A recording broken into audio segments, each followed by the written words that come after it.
Youth organizations of Timor-Leste, with the support of UNICEF in partnership with the government, hold the first national dialogue to end violence against children and adolescents as a follow-up of the virtual second regional conference towards implementation of INSPIRE strategies to end violence against children during COVID-19 and beyond. Idane esta oportunidade de bem dia teves ba foi ensaio sira nos objetivos da conferência nerasik atu serviço mútuo com instituição relevante sira hotu hanesan instituição governamentais instituição não governamentais nos organização voluntária sira hotu atu criar rede de serviço atu nível ultrapassa ou para a violência contra a barriga. Hanesan governo importante leu mas tem que definir estratégias importantes sira para processo para a violência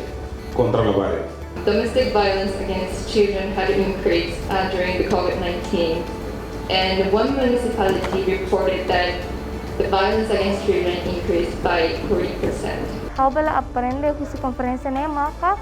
ideias nomos experiência husi nação siraselu konava para violência hasoru labari.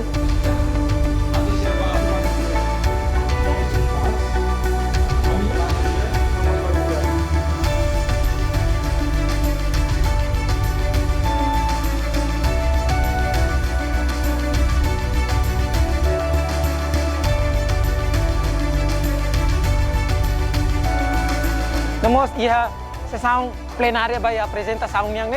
em termos de a apresentação hatamos recomendação hoje tu cria estratégia né bem mais efetiva tu né bele ultrapassa violência ou para violência contra a barriga e Timor-Leste.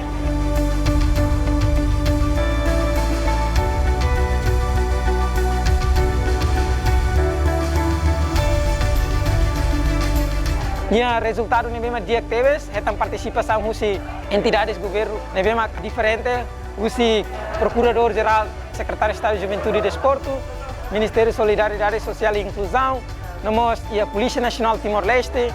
nós e a entidades NGO nós agências internacionais nós instituição governo Siracelo canessa Ministério Público nem bem sai nessa parceria nem bem inclusivo atune bere serviço a mútuo com parte relevante sira outro atu até a recomendação idane hanesan sai documentos ne bem